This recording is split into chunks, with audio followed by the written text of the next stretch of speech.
Good morning दोस्तों। कक्षा 12 के नामक के मूल तत्व विषय के वर्गों में आप सभी का स्वागत है। दोस्तों, आज हम नामक के मूल तत्व विषय के वर्गों में चैप्टर नंबर 7 साझेदारी पीढ़ी का विसर्जन अंतर्गत विसर्जन के वक्त कौन सी प्रविष्टियाँ होती है उस संदर्भ में उदाहरण 1 का अभ्यास करने वाले हैं। दोस्तों, उदाहरण नंबर 1 में हमें बताया गया है कि निम्नलिखित व्यवहारों की प्रविष्टियाँ लिखो। माने निम्न व्यवहार जो भी है उसमें जो भी प्रविष्टियाँ लागू होती है वो हमें लिखनी है। तो उसके लिए पहला मुद्दा देखें तो हमें बताया गया है कि विसर्जन के समय पक्की तलपट में जमीन मकान के 1 लाख और विनियोग 50,000 दर्शाए हैं। माने विसर्जन के वक्त पक्की तलपट में माने बही में जमीन मकान 1 लाख से और विनियोग 50,000 से दर्शाए गए हैं। उनके क्रमशः 80,000 और 60,000 मिले। माने जमीन मकान के 80,000 और विनियोग के 50,000 प्राप्त हो रहे हैं। तो दोस्तों, हमने नमूने की प्रविष्टियाँ में देखा था कि जब भी संपत्ति विसर्जन हो तब सबसे पहले संपत्ति के खाते बंद करने की प्रविष्टि लिखी जाती है। तो यहाँ सबसे पहले हमें ज़मीन मकान और विनियोग के खाते बंद करने की प्रविष्टि लिखनी होगी। तो हमारी पहली प्रविष्टि होगी वसूली खाता उधार 1,50,000, दोनों संपत्ति का योग, वो जमीन मकान खाते का 1 लाख, वो विनियोग खाते का 50,000। विवरण होगा विसर्जन के समय जमीन मकान और विनियोग का खाता बंद करके वसूली खाते ले गए उसके।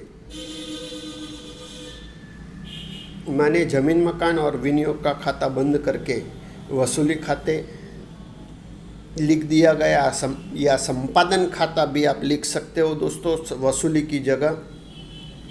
अब दोस्तों, जो संपत्ति की रकम प्राप्त हुई है उसकी प्रविष्टि लिखी जाएगी। तो जिसमें जमीन मकान के 80,000 और विनियोग के 60,000 माने दोनों का योग हो रहा है 1,40,000। तो 1,40,000 की उपज प्राप्त हुई है। तो दूसरी प्रविष्टि होगी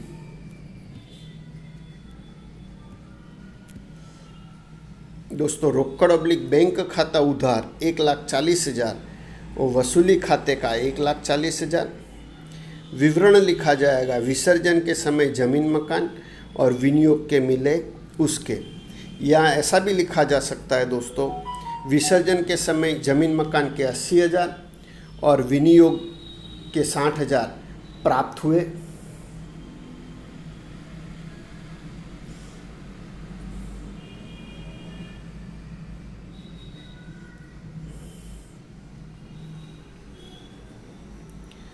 दोस्तों, दूसरा, विसर्जन के समय पीढ़ी की कुल संपत्ति 4 लाख है। दोस्तों, टोटल संपत्ति 4 लाख है जिसमें 40% चालू संपत्ति है।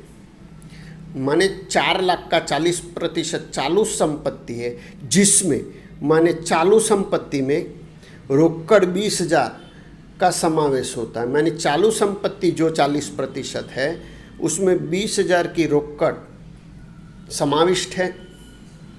स्थिर संपत्ति के 120% रकम मिली, जबकि चालू संपत्ति के 80% रकम मिली। तो दोस्तों, सबसे पहले तो हमें जो टोटल संपत्ति दी गई है उसमें से चालू संपत्ति और स्थिर संपत्ति कितनी है उसकी गणना करनी होगी, और बाद में उसकी कितनी रकम प्राप्त हो रही है वो गणना करनी होगी। तो उसकी गणना देखें तो दोस्तों, टोटल संपत्ति 4 लाख है। ये 4 लाख में से 40% चालू संपत्ति है। तो 4 लाख के 40% करें तो दोस्तों 1,60,000 होंगे। अगर दोस्तों चालू संपत्ति 40% है तो बाकी की स्थिर संपत्ति होगी जो 60% होगी, क्योंकि टोटल संपत्ति को 100% माने तो उसमें से 40% चालू संपत्ति है तो 60% स्थिर संपत्ति होगी। तो 4 लाख के 60% करे तो स्थिर संपत्ति 2,40,000 प्राप्त होगी। अब चालू संपत्ति और स्थिर संपत्ति हमें ज्ञात हो गई। अब दोस्तों ऐसा लिखा है कि जिस चालू संपत्ति में 20,000 रोकड़ समाविष्ट है, तो टोटल चालू संपत्ति दोस्तों 1,60,000 है, जिसमें रोकड़ 20,000 है। तो अन्य चालू संपत्ति 1,60,000 में से 20,000 घटाने पर अन्य चालू संपत्ति होगी दोस्तों 1,40,000। अब दोस्तों हमें ऐसा बताया गया है कि स्थिर संपत्ति के 120% रकम मिली। तो दोस्तों स्थिर संपत्ति है 2,40,000, उसके 120% करें, माने 2,40,000 गुना 120% करने पर उत्तर मिलेगा 2,88,000। तो स्थिर संपत्ति के 2,88,000 प्राप्त हो रहे हैं। और लिखा गया है कि चालू संपत्ति के 80% रकम मिली। तो दोस्तों अन्य चालू संपत्ति 1,40,000 है, उसके 80% करें तो आंसर मिलेगा 1,12,000, माने अन्य चालू संपत्ति के 1,12,000 प्राप्त हो रहा है। मानी दोस्तों हमें चालू संपत्ति ज्ञात हो गई, उसकी उपज ज्ञात हो गई, उसी तरह स्थिर संपत्ति और उसकी उपज हमने ज्ञात कर ली। तो आगे के एग्जाम्पल के आधार पर अब हमारी 2 प्रविष्टि होगी। पहली प्रविष्टि होगी दोस्तों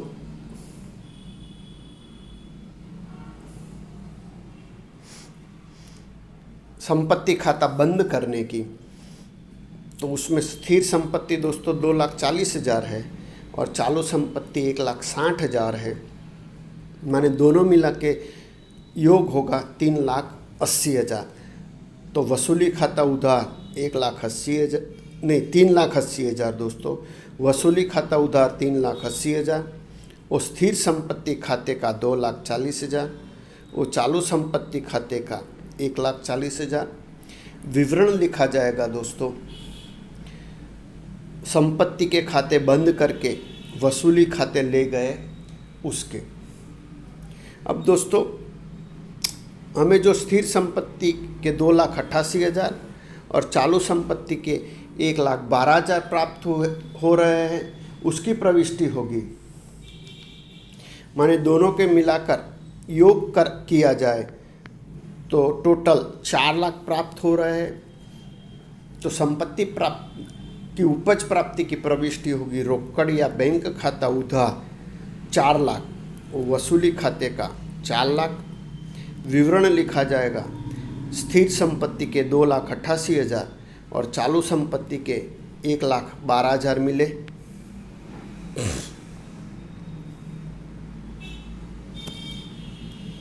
तीसरा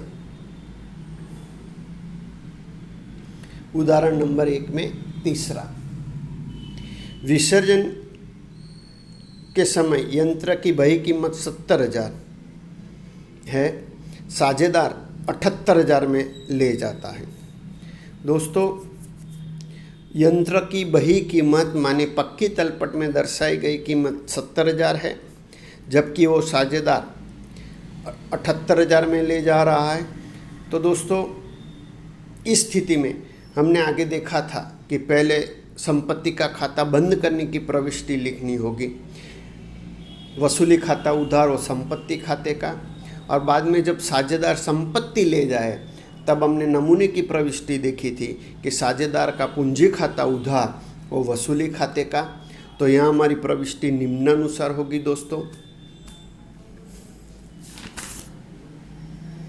पहली प्रविष्टि होगी वसूली खाता उधार 70,000, वो यंत्र खाते का 70,000।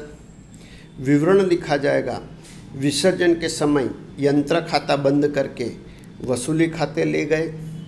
अब दोस्तों साझेदार ये 70,000 का यंत्र 78,000 में ले जा रहा है, तो उसकी प्रविष्टि होगी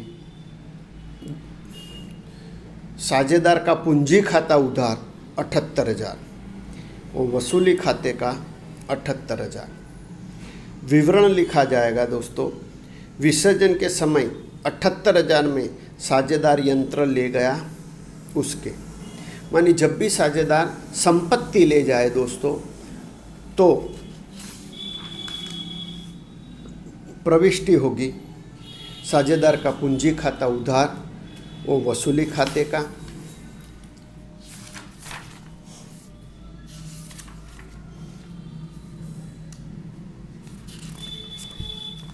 अब दोस्तों चौथा टॉपिक देखें तो पेढ़ी का विसर्जन खर्च 20,000 हुआ। दोस्तों पेढ़ी का विसर्जन खर्च 20,000 हुआ, ऐसा में बताया गया है।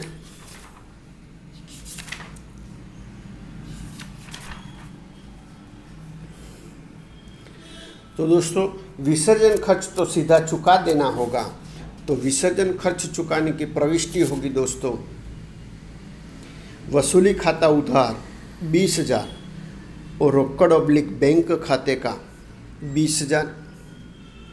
विवरण लिखा जाएगा विसर्जन खर्च के चुकाए उसके।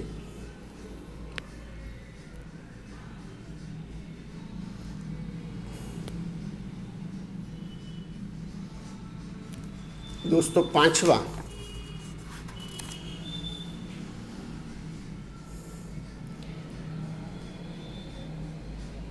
विसर्जन पेटी साझेदारी पेटी के विसर्जन के समय बही में निम्नलिखित संपत्तियां हैं। दोस्तों विसर्जन के समय निम्न अनुसार संपत्तियां दी गई है, जिसमें मकान 2 लाख, ख्याति 20,000, फर्नीचर 40,000 और यंत्र 30,000 से दर्शाए गए हैं। इस संपत्ति की निम्नानुसार रकम प्राप्त हो रही है, जिसमें मकान के 2,20,000, फर्नीचर के 50,000 और यंत्र की बही कीमत, माने यंत्र की बही कीमत दोस्तों 30,000 है, माने यंत्र के 30,000 प्राप्त होते हैं। जबकि ख्याति की कोई रकम या कोई कीमत नहीं मिलती है, माने ख्याति का कोई मूल्य प्राप्त नहीं होता है। प्रविष्टि लिखिए। तो दोस्तों सबसे पहले मकान, ख्याति, फर्नीचर और यंत्र, ये 4 संपत्ति जो हमें दी गई है उसका खाता बंद करने की प्रविष्टि होगी।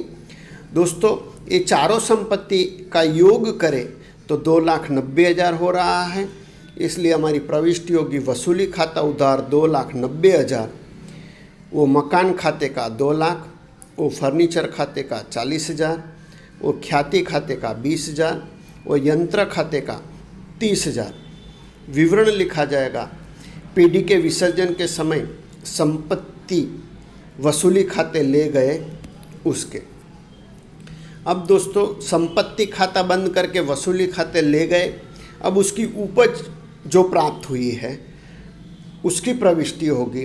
तो उपज का योग करें तो जमीन मकान के 2,20,000, फर्नीचर के 50,000 और यंत्र के 30,000 प्राप्त हो रहे। तीनों का योग करें तो 3 लाख योग हो रहा है, माने 3 लाख प्राप्त हुए। तो प्रविष्टि होगी रोकड़ या बैंक खाता उधार 3 लाख, वो वसूली खाते का 3 लाख। विवरण लिखा जाएगा मकान के 2,20,000, फर्नीचर के 50,000 और यंत्र के 30,000 मिले उसके। मानी इस प्रकार दोस्तों अलग अलग संपत्ति दी गई हो और उसकी उपज के बारे में जानकारी दी गई हो, तो ऐसी स्थिति में सबसे पहले वसूली खाता उधार करके संपत्ति खाते जमा करके उसके खाते बंद करने हैं और उसके बाद जो कुल कीमत प्राप्त हो रही है संपत्ति, वो कुल कीमत से रोकड़ या बैंक खाता उधार करके वसूली खाता दोस्तों जमा करना है।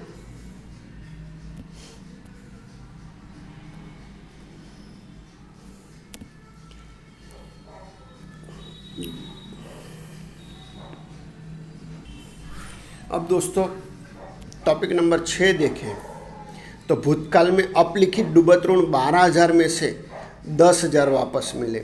दोस्तों भूतकाल में अपलिखित डूबत ऋण 12,000 है, उसमें से 10,000 वापस मिले हैं।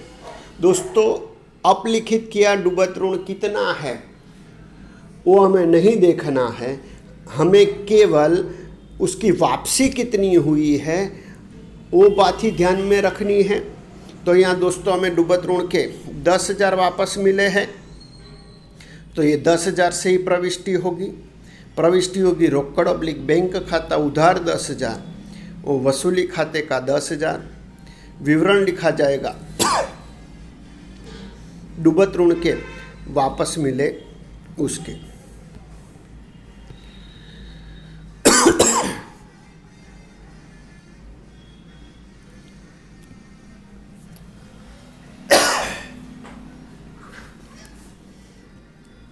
दोस्तों आगे 7वां टॉपिक, एक पीढ़ी की बही में ख्याति दर्शाई नहीं है। बही में ख्याति नहीं लिखी गई है दोस्तों, परंतु विसर्जन के समय उसके माने ख्याति के बिक्री से 35,000 मिले। तो दोस्तों ख्याति बही में नहीं दर्शाई गई है, इसलिए उसका खाता बंद करने का कोई प्रश्न उपस्थित नहीं होगा। लेकिन ख्याति की उपज 35,000 प्राप्त हो रही है, इसलिए उसका लेखा किया जाएगा। तो हमारा लेखा माने प्रविष्टि होगी रोकड़ ऑब्लिक बैंक खाता उधार 35,000 और वसूली खाते का 35,000। विवरण होगा ख्याति के विक्रय से 35,000 मिले उसके। दोस्तों टॉपिक नंबर 8 देखें तो एक साझेदार नरेश 30,000 की देनी हुंडी के चुकाने का स्वीकार करता है। माने 30,000 की देनी हुंडी है जो चुकाने का माने वो दायित्व चुकाने का उसने स्वीकार किया। तो दोस्तों यहाँ 2 प्रविष्टि होगी। पहली प्रविष्टि देनी हुंडी खाता बंद करने की और बाद में देनदार माने साझेदार देनी हुंडी चुकाने का स्वीकार करे उसकी प्रविष्टि। तो पहली प्रविष्टि होगी देनी हुंडी खाता उधार 30,000 और वसूली खाते का 30,000। विवरण होगा देनी हुंडी खाता बंद किया उसका या देनी हुंडी खाता बंद करके वसूली खाते ले गए। अब दोस्तों साझेदार ये देनी हुंडी चुकाने का स्वीकार करता है, इसलिए दूसरी प्रविष्टि होगी वसूली खाता उधार 30,000 और नरेश के पूंजी खाते का 30,000। दोस्तों यहाँ साझेदार का नाम दिया है, इसलिए यहाँ नरेश का पूंजी खाता जमा किया। विवरण होगा साझेदार नरेश ने देनी हुंडी की रकम चुकाने का स्वीकार किया।